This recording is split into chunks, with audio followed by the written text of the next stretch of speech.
Guys, can remember Colony Season 1 Episode 7 Broussard, and I was really looking forward to this episode. Sorry this review is 2 weeks late. I haven't had time. I really haven't, and I didn't get a chance to review this episode, so I'm gonna do episode 7, and then my next review will be for episode 8. But let's get into this episode, because from the title, I was really looking forward to this episode. I was thinking we were gonna find out a lot more about Broussard and who he is and things like that, because aside from everything that's happened with Katie, we haven't really found out a lot about Broussard. In this episode, we really do, which I was very happy about. I was worried that this episode was going to be a letdown, but it really wasn't. Granted, there were some things in this episode that I really wasn't a fan of, and I will definitely get into. But let's get into this episode, because overall, I did really enjoy it, as usual. Another really great episode. I do think this was not a great episode, though. I think this was a good episode, and it was mainly just what was going on. It was not as interesting, I think, as it could have been.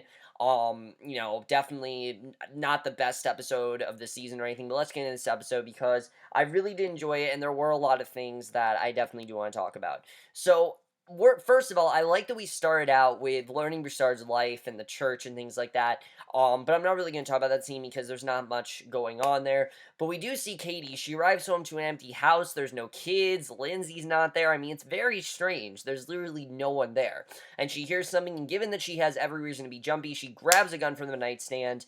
And but we see that there's this man in a hooded sweatshirt, just starts toward her down the hallway. Katie shoots, realizes that it's Broussard. This doesn't discourage her from shooting off another round, and it turns out that the whole thing was just a dream. And it makes sense. I mean, Katie is terrified. I mean, she really doesn't know what's going on.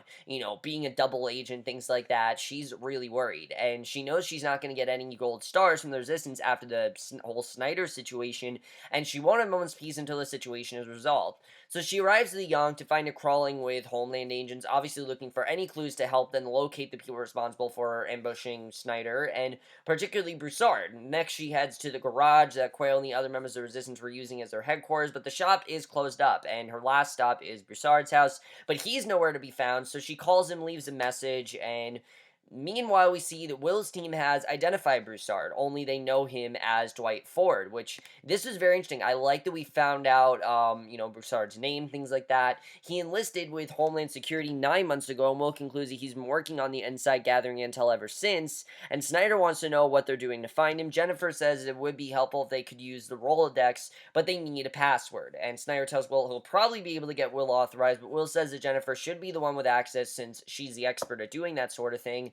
And Homeland does get an address and descends on Broussard's home, but when they burst open the door, a bomb goes off, and good thing that Katie just peeked in the windows, because obviously that bomb could have killed her, and Will then returns to Homeland's headquarters.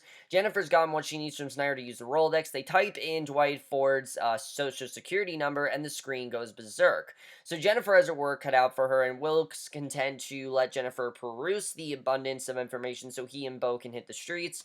And they question Red Hats, who worked with Broussard, known to follow officers simply as D, and there isn't much to tell. Broussard was good, clean, professional, so there really isn't much of a story to tell here. So that's really the thing that about this episode. It really wasn't as interesting as it could have been. I really think they could have done more with Broussard. Maybe make this episode entirely in Broussard's perspective. I don't really know. It just, with a title like Broussard, I don't know. We found out enough about Broussard. Definitely we found a lot more about him, but right now it just wasn't that interesting, I gotta say. The first, I'd say, 25 minutes episode, I really wasn't as into. So one thing did stand out about a D. He never showed in the barracks, and one of the guys noticed Broussard had a tattoo on his chest, a skull with wings, and when he asked Broussard about it, he didn't answer, he just looked at it, and Broussard may not have wanted to share the meaning behind his ink, but Will notes the tattoo is associated with Marine Special Ops, and Will goes back to his office. Jennifer has made progress, everything you could want to know about Dwight Ford stored in the Rolodex, everything from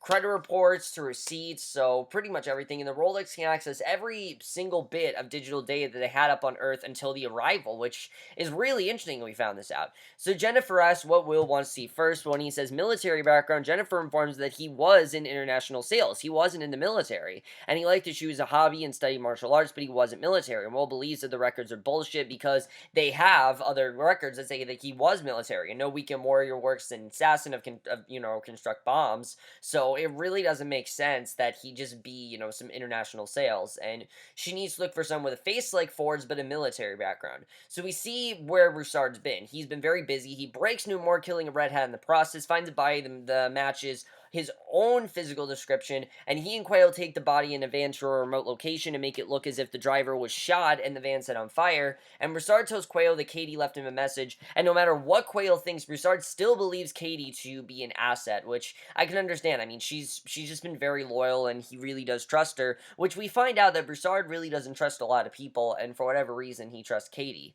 So, it's kind of interesting. So Quayle tells Broussard about the war between Julius Caesar and the Gauls. The odds were stacked against the Gauls, but their king fought a brilliant campaign, scorched his own villages to cut off the Romans from much-needed supplies, but the king made one crucial error when it came to time to destroy his own city. He faltered, and Caesar took the capital for his own, slaughtered all the residents, and the point of his story is that graveyards are littered with the bones of merciful men. War is about making hard choices, and as we know, war is coming. If they have to take out Katie, they have reasons to do it. And Quayle reminds Broussard that since Katie joined their ranks, they lost their armory, their chance at Snyder, and most of their cell. So you can tell that Quayle really doesn't trust Katie. And, those are valid reasons. I think he definitely gives, reasons as to why they shouldn't trust her.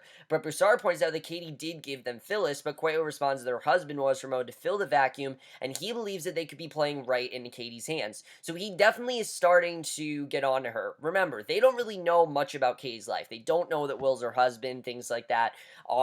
Broussard knows that, but they don't. So Will and Bo then find the van. The van was reported missing weeks ago, and witnesses to the Snyder ambush remembering seeing one like it leaving the scene. Bo thinks that the cell is cleaning house, but Will isn't convinced. A guy like Broussard doesn't go out like a punk. And then we get a really strange scene. I don't know, this was very weird to me, what was going on with Maddie. I mean, I knew that Maddie had this job, but this kind of came out of nowhere. I really felt like I was missing something here.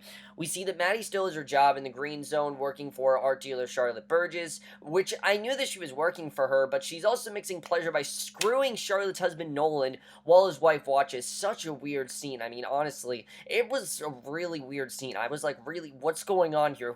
Who's having sex? I could not tell what was going on. Nolan would like to have Maddie all to himself, but Charlotte has to be present as that's the rules. Since when? I mean, we haven't heard anything about that. The rule of their wife having to be, have to watch two people having sex that's not them. When was that a rule? I mean, I've never heard of that ever on this show. That came out of nowhere, and it's weird. It really was weird, and it just really was bizarre. It didn't really go with the rest of the episode, and there is a whole thing with Maddie in this episode, which I will get into, but I don't know, this just was very strange to me, and it really came out of nowhere, and I wouldn't be as upset if it hadn't, not really upset, but I wouldn't be as surprised if it hadn't come out of nowhere, because, if they would developed it more, then I would be fine with it, but this is a rule that I really haven't heard anything about, and seems to just come out of nowhere. So Katie goes to her drop-off spot, finds a note she takes to the Yonk, finally empty, and uses the Joseph Conrad book stowed away with her keepsakes to decipher the code. The message leads her to a park where Broussard picks her up. He takes her to a secluded spot, a place Broussard's father took him as a child, and Quayle says he's going to ask Katie some questions, and he wants her to answer honestly, and again, you can tell that he's on to her. Katie replies she's never been anything but honest with him. Broussard says that that's not what he's heard. He clearly is not trusting Katie, and he is trying to get on Broussard's side, but Katie figures that Quayle is having doubts about her and urges Broussard to consider the source. Quayle lied to all of them about his connection to Geronimo, the supposed leader of the resistance who turned out to be an ag executive good at making posters, that is, unless Broussard already knew that Quayle was lying. So Broussard insists that this has nothing to do with Quayle, it's about him. He wants to know if Katie has ever given Will any information about the cell, and Katie puts out that Broussard would doubt her after everything she's done, but he points out that she did kill a member of the cell, and Katie's justification is that she always told them her family comes first, which is true. Katie's not lying to them here. Katie tells Broussard she put everything on the line for him. She believed in him. She thought that he was the one person she knew who might be able to make a difference, and now he's questioning her loyalty. And she turns and starts to walk back. Now, the thing they don't know is about Charlie. They don't know that Charlie was taken. They don't know that, the whole thing that's going on with Snyder, and that they're, she can't tell them that stuff. That's very confidential stuff, and she's not going to tell anyone about that. So that's really the thing that is hurting Katie, is that she's not giving them a lot of detail. She's giving them very vague answers.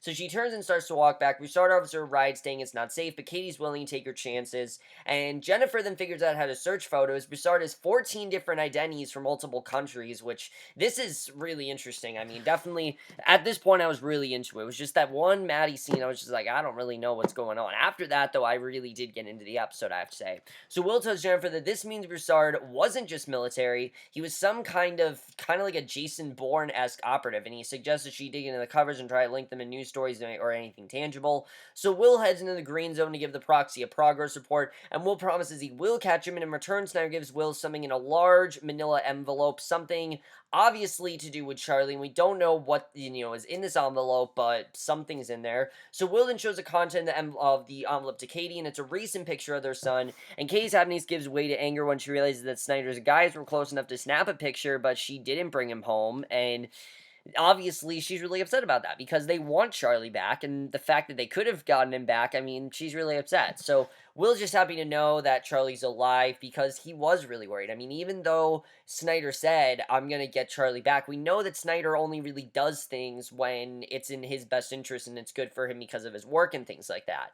But Katie's sick of Snyder using their son to manipulate Will, so he'll keep doing their dirty work, and he swears to her that he'll get out from under Snyder's thumb when he's ready and on his terms, and very interesting there. So we go back to Maddie, and again, I don't know. This was just, it was weird. Maddie's boss is innocent. Charlotte believes that Maddie's not adhering to their arrangement, makes it clear that everything she's given Maddie, including the insulin for her son, she can just as easily take away, and Maddie confronts Nolan, thinking he sold her out when she refused to sleep with him. He swears he did no such thing, it was a shifty-looking maid, and Nolan is a bigwig in the political section, and he's looking at trading Charlotte in, and Maddie appears to be his #1 candidate. So that makes sense why, Charlotte will be there. But again, I don't care. I really don't care about this plot, I have to say. It started out interesting with Maggie wanting to get, insulin for her son, but this whole thing with Nolan, I just don't really care about as much, I gotta say. It's really coming out of nowhere. I would have wanted more of, remember that guy that Maddie had the encounter with, like, episode 2? I would have wanted to see more of him. That would have been interesting if they did that, and they really didn't. I don't know if they're going back to that. I mean, they have time, but we'll have to see.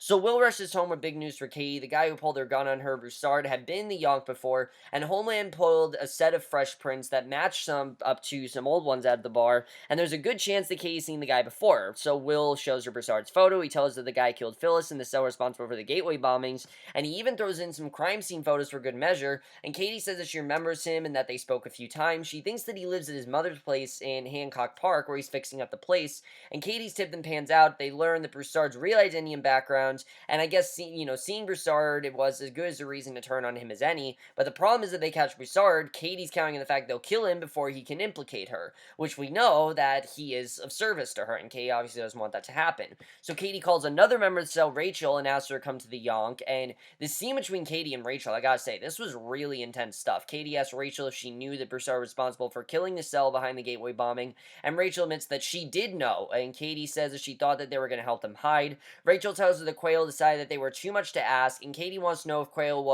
has determined that she's too much of a risk, telling Rachel about a trip with Broussard, and Rachel doesn't know what Quayle's plans are for Katie, but the man is a pragmatist, and she advises Katie to trust her instincts. Katie's feeling very betrayed, but, because, she trusted Rachel, but now she knows that Rachel really was working with them all along. Rachel explains the cause needs all sorts of people. Some, like Broussard, have to pull the trigger. Katie doesn't understand her purpose, other than to spy on her husband, and Rachel points out that Katie's vital because she keeps Broussard from going over the edge. Katie's a reminder what they're fighting for, and Rachel also assures Katie of how much Broussard trusts her, which is nothing short of a miracle because he doesn't trust many people.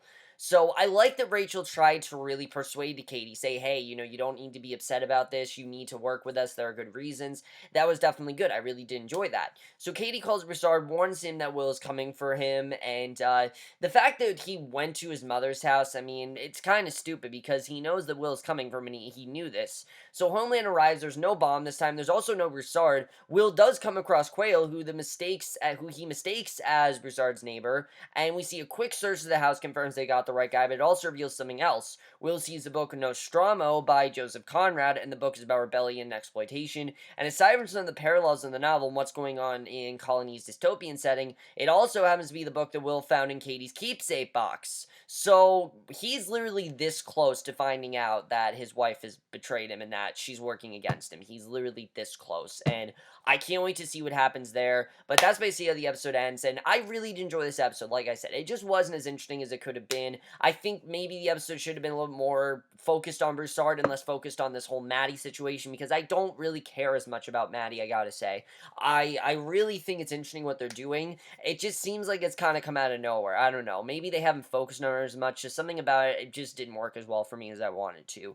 But I did really enjoy this whole situation with Broussard, because Katie is in a very tough position here. I mean, you have Quayle, who thinks that, Katie's betrayed them and that she's the reason that everything's failed and things like that. And then you have Broussard, who does trust her, but at the same time, he knows that Quayle has valid reasons why he shouldn't trust her. And then you have Katie, who is lying to her husband, who is kind of lying to, the resistance as well, because she's not giving them the real reason why she's doing this.